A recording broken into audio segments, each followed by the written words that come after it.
Hi viewers, welcome to Zoya kitchen and vlogs. ఈరోజు మనం అన్ని కూరగాయలతో కమ్మగా పులుసు ప్రిపేర్ చేసుకుందామండి. ఇంకా మీలో ఎవరైనా నా ఛానల్ సబ్స్క్రైబ్ చేయకపోయింటే తప్పకుండా సబ్స్క్రైబ్ చేయండి. ముందుగా కూరగాయల పులుసు కోసం ఈ విధంగా అన్ని కూరగాయలు కట్ చేసుకోవాలండి. మనకు కావాల్సిన కూరగాయలు మనకి ఏం నచ్చితే తీసుకోవచ్చు. ముందుగా ఒక కడాయి పెట్టుకొని అందులో 1/2 స్పూన్ మెంతులు, 1/2 స్పూన్ ధనియాలు, అలానే 1/2 స్పూన్ వరకు జీలకర్ర, 1 స్పూన్ వరకు బియ్యం వేసుకొని, ఇది పులుసు మసాలా అండి. వీటిని లో ఫ్లేమ్లో పెట్టుకొని బాగా ఎరుపు రంగు వచ్చే వరకు వేయించుకొని, ఇది బాగా చల్లారిన తర్వాత రోట్లో వేసుకొని దంచుకోవాలి పౌడర్ లాగా. కావాలంటే మిక్సీ కూడా పెట్టుకోవచ్చు. రోట్లో అయితే కొంచెం టేస్ట్ బాగుంటుందని రోట్లో ఈ విధంగా పౌడర్ లాగా చేసుకున్నానండి. దీన్ని ఒక గిన్నెలోకి తీసేసుకోవాలి. ఇది పులుసుకి మంచి ఫ్లేవర్ వచ్చింది, టేస్ట్ అయితే చాలా బాగుంటుంది. ఇది ఖచ్చితంగా వేసుకుంటేనే ఈ పులుసు అనేది బాగుంటుంది. ఇప్పుడు కొంచెం చింతపండు నానబెట్టుకొని పక్కన పెట్టేసుకోవాలి. ఇప్పుడు పులుసు కోసం ఒక కడాయి పెట్టి అందులో 150 ml వరకు ఆయిల్ వేసుకోవాలి. ఆయిల్ హీట్ ఎక్కిన తర్వాత తాలింపు గింజలు, మెంతులు, ఎండుమిర్చి, కచ్చా పచ్చాగా దంచుకున్న వెల్లుల్లి రెబ్బలు 5-6, అలానే కరివేపాకు వేసుకొని ఒక 2 minutes వేయించుకున్న తర్వాత అందులో 2-3 పచ్చిమిర్చి చీలికలు, ఒక పెద్ద ఉల్లిగడ్డ వేసుకొని ఎరుపు రంగు వచ్చే వరకు వేయించుకున్న తర్వాత ఒక చిటికెడు ఇంగువ కూడా వేసుకొని కలుపుకోవాలి.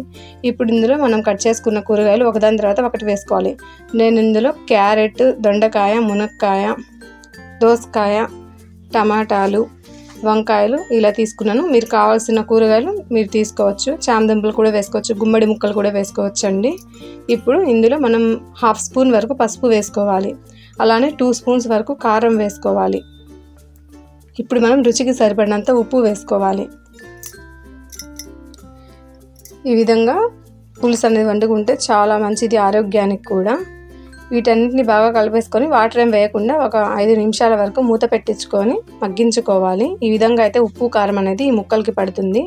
5 నిమిషాల తర్వాత మూత తీసేసుకొని మరొకసారి కలుపుకొని ఒక 2 గ్లాసెస్ వరకు వాటర్ వేసుకోవాలి.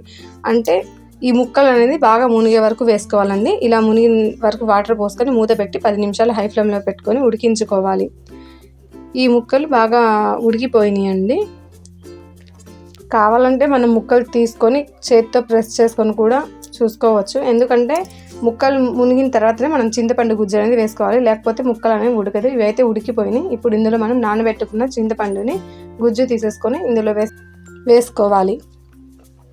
అలానే మనం ముందుగానే ప్రిపేర్ చేసి పెట్టుకున్న ఈ పులుసు మసాలాను కూడా ఒక 2 స్పూన్స్ వరకు వేసేసుకోవాలి. ఇది పులుసుకి మంచి ఫ్లేవర్ వచ్చిందండి, టేస్ట్ అయితే చాలా బాగుంటుంది. వీటన్నింటినీ బాగా కలుపుకొని మూత పెట్టుకొని మరో 10 నిమిషాల వరకు లో ఫ్లేమ్లో ఉడికించుకోవాలి. ఇది బాగా చక్కగా ఉడికిపోయిందండి. ఈ విధంగా ఉడుకుతున్నప్పుడు మనం చివరిగా కొత్తిమీర చల్లేసుకొని దించేసుకోవాలి. అంతే అండి, ఎంతో నూరించే కూరగాయలతో పులుసు అయితే రెడీ అయిపోయింది. ఇది వేడివేడి అన్నంలో చాలా అంటే చాలా బాగుంటుందండి. పిల్లలు కూడా ఇలా చేసి పెడితే చాలా ఇష్టంగా తింటారు. ఈ వీడియో కనుక మీకు నచ్చినట్లయితే తప్పకుండా లైక్ చేయండి, షేర్ చేయండి. Thanks for watching.